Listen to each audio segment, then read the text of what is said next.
Os idos de 1964 no ITA foram relembrados durante a audiência pública da Comissão da Verdade, realizada no dia 7 de maio. Em mais uma audiência da Comissão da Verdade, professor Michael Gartenkraut, a bancada composta pela vereadora Amélia Naomi, o ex-vereador Luiz Paulo Costa e Pedro Lobo, recebeu os brigadeiros Sérgio Pedro Bambini e Maurício Pazini. Nessa audiência, os convidados relembraram uma velha história: os idos de 64 no ITA. Para o tenente brigadeiro do ar, Sérgio Pedro Bambini, a diplomação dos alunos pelo reitor do ITA, Michael Gartenkraut, foi um desrespeito à hierarquia militar. Para o brigadeiro, Michael queria afastar o ITA do comando da aeronáutica. O reitor não remeteu ao DPED os documentos conforme solicitação recebida, no entanto, procurou o ministro da Defesa. Desconsiderou o diretor do CTA, o diretor-geral do DPED e o comandante da aeronáutica, maculando pilares básicos de uma organização militar, a hierarquia e a disciplina. Além disso, demonstrou total desconsideração com os órgãos encarregados dos órgãos superiores ao ITA. Favorável à ideia de desvinculação do ITA da aeronáutica, a presidenta da comissão, Amélia Naomi, disse que isso seria uma maneira do Estado pedir desculpas às pessoas. Acho que a cidade e a sociedade merecem um ITA desvinculado da aeronáutica. Essa é a minha posição, já falei isso por diversas vezes, quero dizer ao senhor que eu acho que se fosse, quero discordar, né, de vários pontos que foram levantados pelo senhor, porque se fosse pela regra da aeronáutica, provavelmente esses alunos não seriam anistiados, infelizmente. Contrário à posição da presidenta, o brigadeiro engenheiro Maurício Pazini Brandão lembrou que cabe à Força Aérea garantir a soberania do país em seu espaço aéreo. Eu gostaria de trazer a esta comissão, a minha maior missão aqui hoje, trazer reflexões para que a comissão possa pensar melhor essa posição. A posição da aeronáutica, que está na Constituição, significa, em síntese, a gente garantir a soberania no nosso espaço aéreo, né? E, enquanto, por exemplo, o Exército tem uma responsabilidade sobre 8,5 milhões de quilômetros quadrados, e a Marinha também tem responsabilidade sobre área igual, 8,5 milhões de quilômetros quadrados, a aeronáutica tem uma soberania a ser exercida em 22 milhões de quilômetros quadrados. Então, por favor, entendam que a tarefa que a grande aeronáutica, né, de todos os civis e militares tem a exercer é uma tarefa enorme. Em síntese, nós temos que garantir que só vai operar no nosso espaço aéreo pessoas, organizações, aeronaves autorizadas. Essa é a vontade do povo brasileiro. E nós visamos a defesa do povo brasileiro. Lamentando o processo vivido pelos ex-alunos do ITA, Luiz Paulo relata que não havia motivos para que eles fossem presos e condenados. Eu estive preso, né, no DOI-CODE de São Paulo em 1975. Fui preso no dia 19 de outubro de 1975. E lá estavam, certo, esses alunos do ITA. Eles sofreram, né, um banco de água amassou, certo, no DOI-CODE. Durante a 10ª audiência da Comissão da Verdade, uma coisa ficou clara: o processo de anistia dos ex-alunos foi fundamental para a autonomia da reitoria do ITA.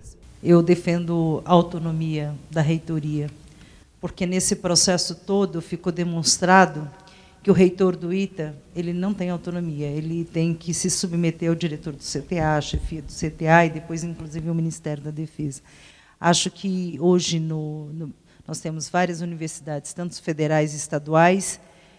Todos esses processos das universidades têm uma hierarquia, mas o reitor tem autonomia. Então, assim, ficou demonstrado, inclusive pelas falas e por todo o processo, que, no caso da hierarquia interna do CTA, ela limitou e foi muito... E ela, inclusive, exonerou o próprio reitor. Acompanhe os projetos votados durante a sessão ordinária da última quinta-feira.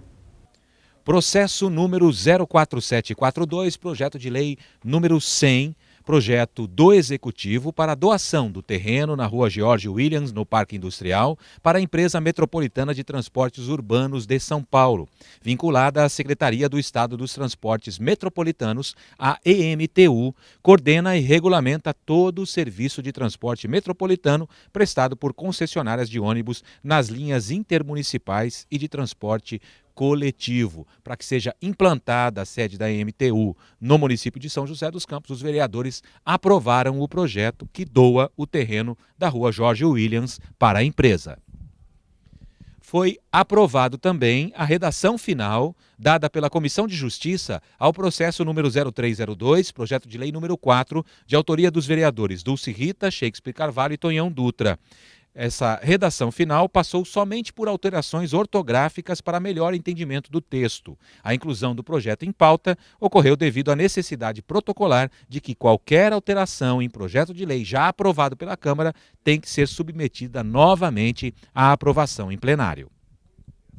O processo número 00356, projeto de lei número 8. Projeto da vereadora Dulce Rita, que pretende que a Prefeitura custeie e organize o chamado casamento coletivo de casais que comprovem impossibilidade de arcar com despesas de cartório, foi adiado por uma sessão. Também de autoria da vereadora Dulce Rita, o projeto que previa a publicação dos proclamas para o casamento coletivo no boletim oficial do município, para os casais desprovidos de recursos econômicos e residentes em São José dos Campos, também foi adiado por uma sessão. Foi adiado também o processo que inclui no calendário oficial de eventos de São José dos Campos o passeio ciclístico de inverno. De autoria do vereador Rogério Ciborgue, ele definia a data oficial do evento anualmente na abertura das comemorações do aniversário da cidade, e esse projeto também fica adiado por uma sessão. O processo número 08913, projeto de lei 291, de autoria do vereador professor Calazans Camargo. Esse projeto também foi adiado por uma sessão e é o projeto que institui o inventário de emissões de poluentes atmosféricos a ser realizado pela administração municipal a cada 30 meses. A proposta do parlamentar também incluía a criação de um setor de vigilância em saúde ambiental no âmbito da Prefeitura de São José dos Campos. Processo número 13057, projeto de lei número 405, o projeto que cria o Mão nas Rodas, de autoria do vereador Willis, e que foi adiado por uma sessão. O objetivo era a concessão da primeira cadeira de rodas nova para pessoas com deficiência. Esse projeto também foi adiado. Processo número 14102, projeto de lei número 442. Projeto do vereador Carlinhos Tchaca, que declara a Banda de Santana como patrimônio cultural imaterial joseense. Fundada há 63 anos, a Corporação Musical Santana do Paraíba é composta em sua grande maioria por descendentes de mineiros e faz jus à tradição da região norte, e a sua história se confunde com a história de São José dos Campos. Esse projeto foi aprovado por unanimidade. Também aprovado o processo número 01423 de 2014, projeto de lei número 29, do vereador Walter Hayashi, que declara de utilidade pública o Instituto Impactar de Assistência Social, Educação, Saúde e Meio Ambiente. Justificando o projeto, o autor explica que a entidade atua nessas 3 áreas sem fins lucrativos. O projeto foi aprovado. Também aprovado o projeto de autoria do vereador Roberto do Eleven, que denomina de Núcleo de Educação Infantil Oswaldo Cópio, o Núcleo de Educação Infantil localizado na Rua Frediano Bianchi Filho, no Jardim São José 2. O homenageado foi professor na cidade de São José dos Campos e faleceu em março do ano 2000, e a partir de agora, com a aprovação do projeto, o Núcleo de Educação Infantil recebe o seu nome. Processo número 02992, projeto de lei número 78, projeto de autoria do vereador Willis, que institui e inclui no calendário oficial de festas e comemorações do município o dia 13 de junho, a ser comemorado anualmente como o Dia Municipal do Artista Amador. Esse projeto foi adiado. Processo número 03201, projeto de lei número 83, a Câmara aprovou o projeto de lei do vereador Shakespeare Carvalho, que declarou de utilidade pública a comunidade terapêutica Ágape Donai.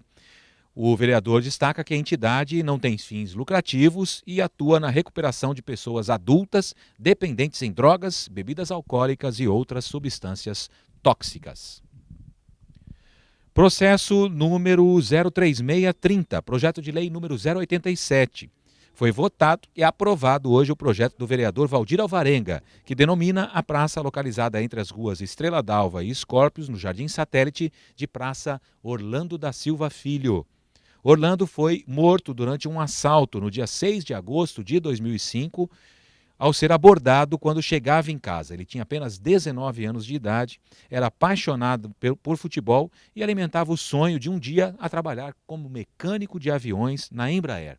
Ele morou no bairro do Jardim Satélite, tinha muitos amigos, estudou em escolas municipais como a Mercedes Carnevale Klein e a Benedito Matarazzo e estava cursando o curso de mecânica de aviação no Senai, e o vereador Valdir Alvarenga e a Câmara aprovou o projeto que agora denomina a praça entre as ruas Estrela d'Alva e Escórpios, no Jardim Satélite, de Praça Orlando da Silva Filho.